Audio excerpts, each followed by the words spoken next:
Mesrɛ mo, mama ha mo ho wɔ Kwaku Manu gyimifoɔ we ho. Enti Kwaku Manu, bibia no ahwere sim, wo ka se wonim nyansa won. Wa bodam. Kwaku Manu. Wona okeka kwasasem bi se den. But wo nya badwen bani, wo nim nyansa. Kwaku Manu, ya jimi no ate, na wa jimi dodo. Ebusia kame se Kwaku Manu pese o force ya de ne ho beto tam kurom e wo no a ne kurom Asantehene. Kwaku Manu pese o force ne ho a politics nti. Kwaku Manu pese o force ne ho a do no a no ho to tam kurom e wo no a ne die mu. Ene obetena TikTok live e ma live ni ebusia. O kasa fire Asantefo mo tu o badema NPP. Kwaku Manu fire o mo paye bo na adwen pa de kire wo mo. Na o kasa wie ya ana TikTokers for no enya no ho bere eni nipa mpempem nkuma asoso la camera esu mo so enu zu Kwaku Manu de ebe nyina ewo said the obo so be ma che Kwaku Manu pasi afire no enya semukuma aha yi Penyah block media mesro say eni di mo oba like video no other room o subscribe to the notification and connect latest update na be chere wa adwen de ama me ewo comment section so baswa no a shibire mo for enya bi ahwe ejem ni enu se mo Kwaku Manu ebe kan ani nyina se otiremu se isi ana mahama amanfo di na tem twinjunas ene yondo mo ahwa David mo di na tem nti ene mahama enhye mra bi sire be ya se obi kaseti a president ana Ibrahim mahama ana wada se sankofo na ye nhye mra ntia se bia ne odu matem a oba kodem odu matem ba kwa kodem for 1 year the person trend enti edna ba trend line ni mu trend line no e de Kwaku Manu abam na attacker e ba ne so enya semukuma basically media fire no ra Ahemba David ebe fire no other TikTokers ni bi fire no oda say omu fire no na enu mu no ana Kwaku Manu esa ba live Sunday no oba live eno no beke kana adwene paale kire MPP fo no Kwaku Manu ka say wo kire say moti kumase ese MPP for the past 8 years edeba ade na MPP fo timi yam amo oda say Kwaku Manu ka say we nyina ka ho e kan yakọ kan kura say na MPP to so otumfo apis ka de aye keje ayi e de aye conference teaching hospital otumfo anya scan free akufaro okosresre ye ele ko ye Kwaku Manu ka we nyina esa ka be ka say Ashanti for the past 8 years MPP tina so ye kwan nyina anye o ma anya kwa baba bia wo hanom Kwaku Manu ka say we nyina na before question mo ahwe TikTokers for no ens mo kan ma me kan sim tire Kwaku Manu na Kwaku wonu mo nyansa nsi no bia ogro ho unu munyansa nsi obia yedum so de asem bia ba wo ba be so camera betena wo TikTok abekwanya nyansa bu akwa King Solomon Ekon na adwo nyame de ma yenim ba wo ni munyansa nsi obia okromu a oka Ashanti region asem say for the past 8 years development banners Asantehene NPP ye Kwaku ene won ti kumase o so kasa say just free kumasi hanum free ha among all the 16 regions are omuya mobo the poorest region northern region free wa no person called voter region the poorest you can even search it the poorest region in Ghana here northern region free no person called voter region northern region NDC stronghold voter NDC stronghold busa o say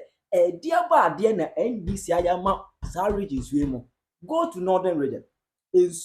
ensuo ase bonka enipa ese ensuo ni bu ha na nantwie ejina ha num ensuo ni bi they don't care they don't see and do mu hu ni say politicians ni problem ubeduru Kumasi is the second developed region in Ghana here aside Accra kwa the fanka go Accra is the seat of the president is the one there we have life it's the Accra Freeman Kumasi is the most developed Ashanti region is the most developed region in Ghana here. But Obia man who's free baby ana Asantehene na wotima MPP na den na edina MPP amamo enso ofui na ne refu no say ono no kasa free voter region eba ne kwan nyina anye. Ono no kasa free northern region eba na NDC stronghold no. They drink water with animals over there. But and they don't see anything wrong with that. But because we MPP ni pe Ashanti region hey, buna me Ghana problem. Muna magana enkos enso tamale kwai na tamale omume road na enye kufar be ya flyover ema omu interchange flyover ema omu tamale and stronghold na be omu kwanye voter rate no mu kwan nyina anya kufar do 8 years ni mu and oye quite to almost street emo kama ba mo Asante when nya atwom ne nkwase akeka nya atwom ne jimi agye mama nya atwom ne jimi. You will never see anybody complaining say you are tormenting this year so you won't. But come to Kumasi, you see all sorts of foolishness everywhere. There was a 7 o'clock when I can. TikTok is for no abe match ne pa akeke bi dia kire. Onza nuanu bebre di ya wo Kwaku Manu kwase akeka ho. Mesra mo mamo ha mo ho wo Kwaku Manu jimifo we ho. Na Kwaku Manu onim nyansa ko aware oba nkrani ama ono ankasa de oba na kwa abrochire. Ama oba no kodu ye no wabeja no eja ankola agunu so akofa broni akokora so one ne betena. Kwaku Manu wo onim nyansa ne yire nkrani kura wantimi ankura ne mu. Nyansa be no woni tirim. Nko ba eja na kotena America. Ware broni akokora. Asia be ma ojimifo we. Mamo ha mo ho so no kwase akeka so. Ono fo so a celebrity. Me say you sa Wood movies no obi na me hwe ni movie pa ene Kwaku Manu na ni Jimmy ya metan ni bibia ya metan enti Kwaku Manu by for to say asem bia beba bia no ni hunim de kura wokode wano tuma na Kwaku Manu na wabodam won bibia no wahuresi woka so wonim nyansa won wabodam wonim yank wanim teye untuma sama ba by force e be kan bi doctor ko hwini o de fake certificate aba anka ye de ye nkwa etu asanye mu de unhunyansa se ba be kan bi de ye nsoma wo ye wabodam ene na wunyi ye na nado time na Ibrahim Mahama na de o man ka wabu o man nafa so na nado hu so ye nkurase di sei na nado time hwehwe mu kire se MPs ni bi NDC time omoje double salary wunse na nado ye nkurase die sei asemba ye no wahurasim Kwaku Manu ana wo bodam wo boku na nkrofo ewuwu ho no entokwa wasi no waba be ka bi enu kra na ye big issue because nkrofo nkwa dance ye mo boku Kwaku Manu da ba na we live be kasa fa boku asam ne ho ana wa bodam wo ko to jo say UTC nkredua wo kongachi so wa ye de aba abo no woti hwrea na wadi kansa wonim nyanza so beka nya bola emra ye tu akwase yi ka kwase na ne tise na ntwe kana obedi mpanefo ahemfo president vice president Ashanti region central region voter region obe super wom. Where were you that time? Nye frefre wate wonti masama be by force e beka bi wonti mo akunipa te wonim nyansa na obi aduoman ni sika court ne yede ne ko no tues kan mo man no enye nkwase asem sei wotu beka bi aboa wate aboa na minim so wonim nyansa minim so ya fon sa Kwaku Manu wona okeka nkwase asem bi sedai Mahama enche mra wa obeka setia ne bia no obeko prison for 1 year sedai no de bia meka kire se unim nyansa nka woyere onja wo ho enkofa kwakra wo ya branti o one na wo ma oba ne tena se hwe odin no boy we oni nyansa bako se de bia wo kasa mu no me dese de bia wo kasa mu no kasa me kasa kire ba nyansa fo badwen ba fo ana kasa but wo nya badwen ba ni wo ni mu nyansa wakabese 2 months or 1 month ni akoto aba wo she MPP t-shirt ekita microphone bi kasa mu se obeto aba na ma ye jai ontuma ye afa wasem so ho ye nya de epe waba mu awie hwan soma ho wotwen hwan soma ho wo de bi koti a wo de wo kasa chese wo tra ho no interest na ope ofui Kwaku Manu ofui first na nu so nu nyansa ho nti yepa na mehwe interviews na wo ye no ba duru ba bia ko nanim no na onyansa aso ote na eso ote boy ye den ha no ana mi won follow bibia mi twitwa mu free o side onyansa aso te ba fom pe ana mo so no me de me ho bo wa anya yi onni mu nyansa ketekete se Kwaku Manu nyansa ni padwen ho a friends ni panim nyansa Kwaku Manu ni nyansa Akufo-Addo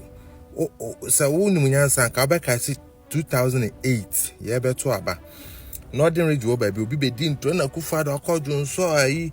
mox ho ni sen oni pan bi sa ho se den ye no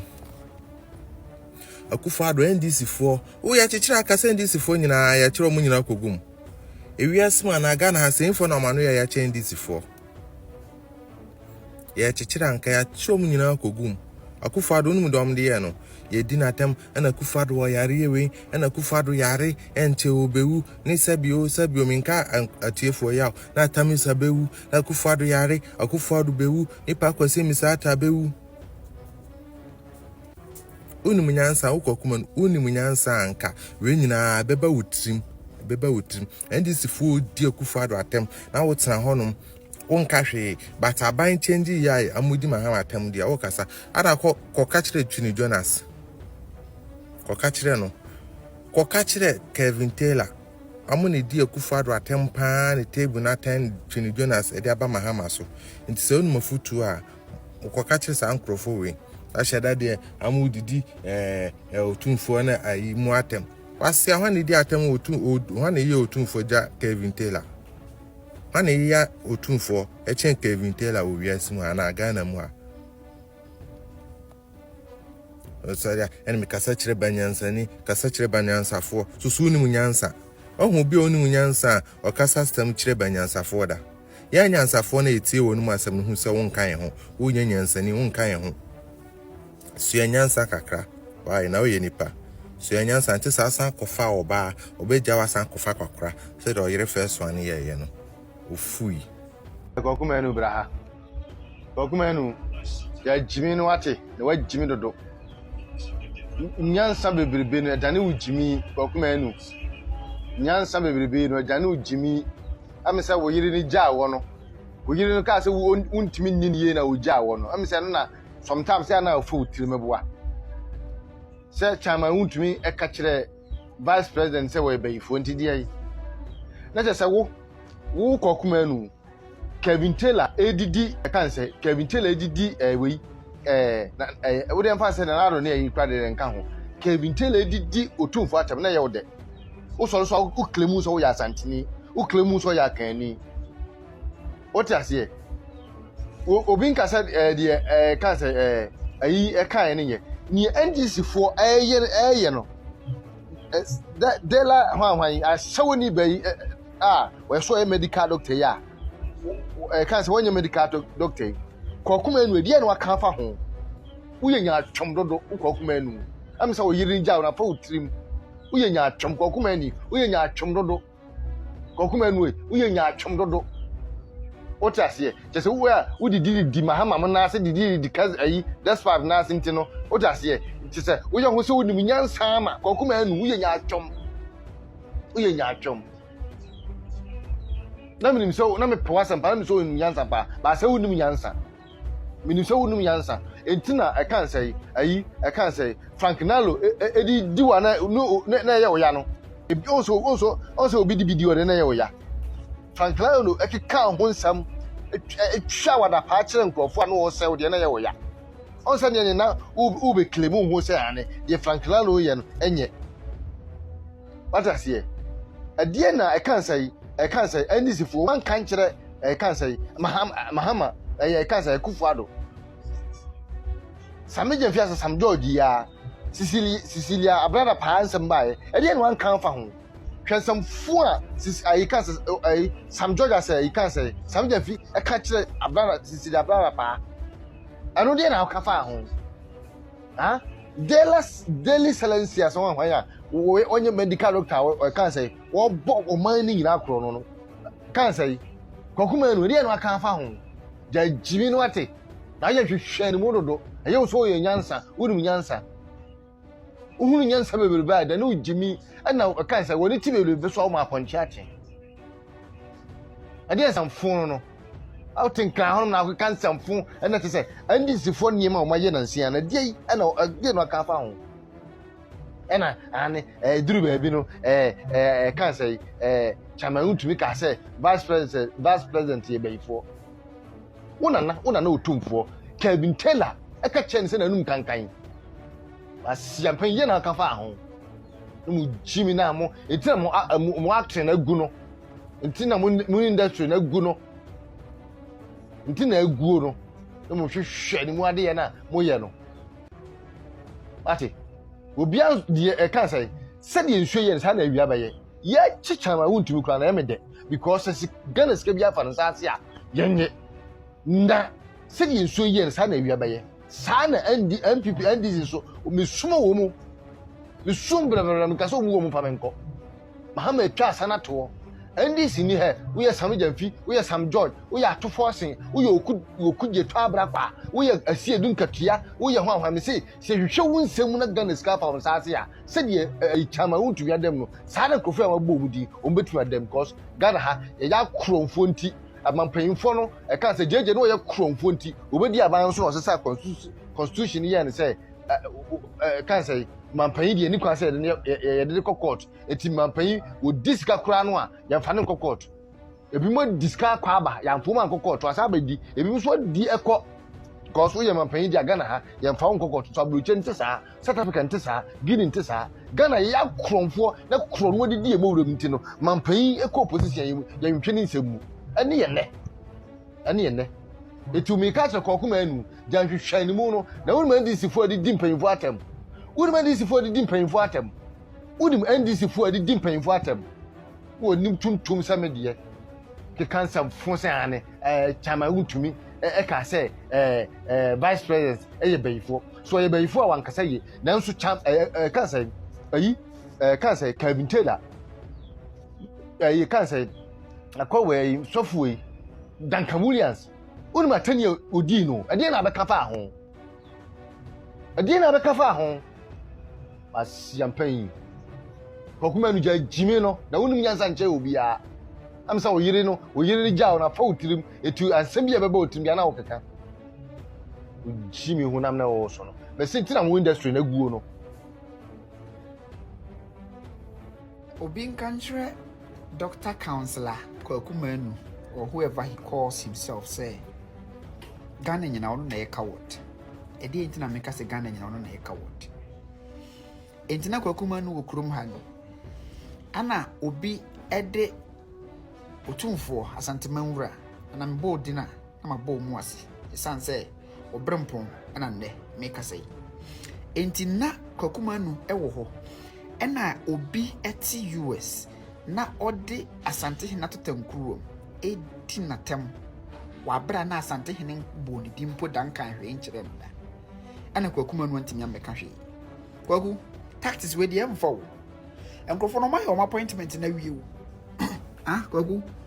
wo my appointment na dey awie wo ye dey a wunya bi ayi time wa ayi abeku santana mo de omo gym na wo so do omo gym bi time wa Christiana woni mo de omo gym na wo so do omo gym bi e se de aye no emfa enti misrew ema wadwene na ne no nansan na wo kanya asem tini e follow pa o media no so nanso ke ya misase wo ya adane ene de Kwaku Manu wo timi ka se se obi di Penyah temu a ya manu nkomu an yi a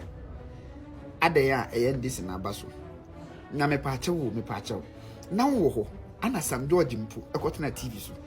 ese eka kire Dr. Alhaji Muhammadu Bawumia na Dr. Dia Sam George kana me ekoti mintimi ndi watemda se Sam na wo hu Dr. Bawumia 97 pages of enkwasi yasem on quote enyama na mekaye Sam George ne kan enso Kwaku Manu ade oh god nti we na wate school na wate ne se bio de no mo kire nkola no misro men na ne wadwene kura emma wadwene enkodi politicians ni nsem yes ye hunu se wonya sika okasa wo establish wo estate koso na establish wo estate se wodwen se microphone be ha wontina wa ba abontene betutu bia misro Kwaku ohode mfamfa ho why anything na ya na abre bia obe ya na abre bia be guso rate low say or higher than you always misro mfamfa ho emma wadwene nda misro awia na ebona no wodene mabi mmo wadwene na wadwene no enane na restart embra back to factory reset yesro why ewiase no sie wo That's what Jimmy and what Jimmy. Baba Kogan had Jimmy at the crown say at the Kwaku Manu. The time I came tell her attack Asantehene. I didn't see you make any counter. So the video be a counter Kevin Taylor. Did you Asantehene? Did you do for them? We didn't come in do any video to counter that because you're fair. What buying or what buying or what fun? A buying a was from or what fun. So you have all the power to say obey. Yeah, we are fine. We'll be no newborn, we'll be no cousin Bonnie, but Jimmy, no, Kwaku. You can't tell us anybody do be at them. I think you be the matemo. Yeah, America crabby. I think you 6 months. America crabby, America crabby. Mujimi and Mokwasi, the Bobeje. Mujimi and Mokwasi, Mbeji, Kwaku Manu. When you're Jimmy, Asantehene, and Ubu Asantehene, and Umbino, Ebu. Yijao, ema Jimmy Hua, by this time I say, Broso,